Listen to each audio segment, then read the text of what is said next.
হে কি অবস্থা? আমার আসলে মানে একটা ইউটিউবে প্লেলিস্ট খোলা উচিত। যে এইরকম একটা ক্যাপশন দিয়ে যে how to ruin your life.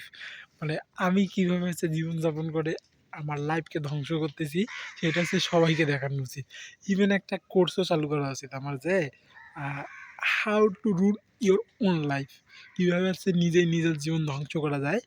আ এটা not a suicidal video but how can you be a failure সেইটার বিষয়াদি থাকবে এখানে। অ্যান্ড আমার এটা অতি তাড়াতাড়ি শুরু করা উচিত। বিশেষ করে আমি যেভাবে লিড করতেছি সেই লাইফ কাইন্ড অফ ফেইলিউরের লাইফ। এইটা শুধুমাত্র প্রতিদিন দেখাইলেই হবে। বাট আমি ভয়ে থাকি যে এই যদি YouTube প্লেলিস্ট করা যায় তাহলে শুধুমাত্র আমার বেড ছাড়া অন্য কোনো কিছু দেখা যাবে না অ্যাকচুয়ালি। আমি সারাদিন সারা সময় বেডেই থাকি। শুধুমাত্র একদম অকেশনালি বাইরে এছাড়া অন্য কোনো কাজ নাই আমার। এই কারণে আমি এইসব প্লেলিস্টও করি না। সো বাট আমার শুরু করা উচিত যে how can you ruin your life অথবা how to be a failure in this world. এটা শুরু করা উচিত। And that's all.